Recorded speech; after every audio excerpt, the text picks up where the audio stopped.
Kagitingan, katangian ng nagmamahal at nagtataguyod sa dangal ng pagkatao, naghahangad ng tagumpay at kadakilaan ng sariling komunidad o bayan. Nagsisikap para sa kagalingan at kabutihan ng kapwa. Dito sa Bataan, nabigyan ako ng pagkakataong balikan ang mga kwentong sumukat sa kagitingan ng mga Pilipino.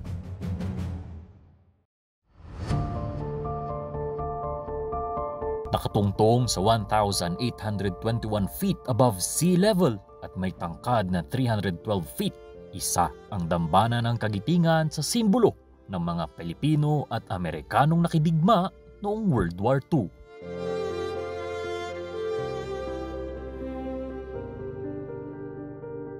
Ang cross po natin malalapitan din ng mapapasok. Museum po under renovation pero yung mga kanyon at machine gun madadaan.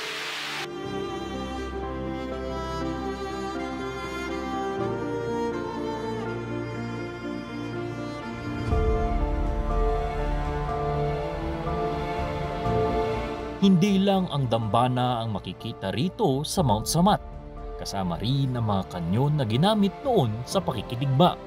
Sa lawak na 76,665 hectares, ang bundok na ito ay naging saksi sa isa sa pinakamadugong labanan ng mga Pilipino at Hapones. Sa pinakatuktok, makikita itong paanan ng dambana ng Kagitingan.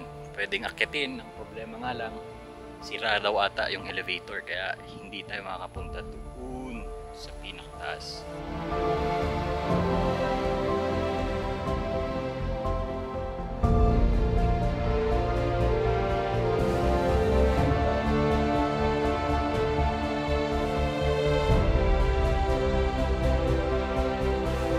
Dito sa gawing ibaba, sa tingin ko ito yung sinasabi nilang World War II Museum, pero sarado pa siya, sayang.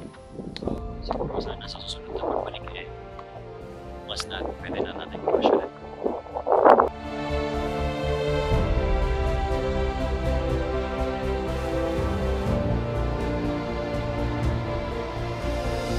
Alam mo ba na noong 1967 ipinatayo ito ni dating Pangulong Ferdinand Marcos Sr. upang gunitain ang 25th year ng World War II. Samantalang isinabatas naman ni Benigno Aquino III ang Republic Act 3002, kaya naging holiday ang April 9. Ito ay upang gunitain natin ang Fall of Bataan.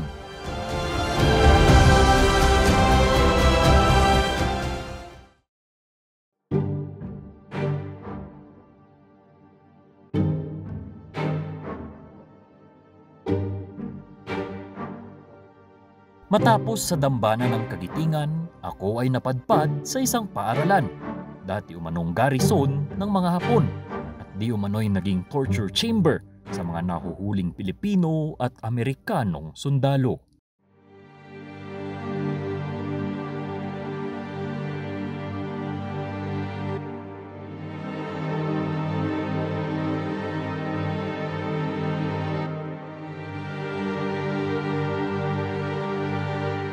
Dito sa gitna ng Balanga Elementary School ay sinasabing ito ang naging kuta noon nila Lieutenant General Masaharu Homma, isang Hapon noong panahon ng World War II.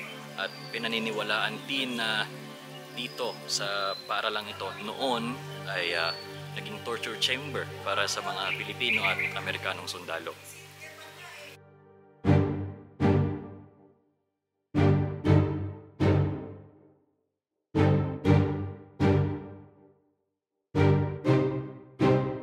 Siguro, kung nabubuhay lang ako noon, baka isa ito sa aking mga ginagawa o di na may mabilis na namatay dahil di nakayanan ang pagmamaltrato ng ibang lahi.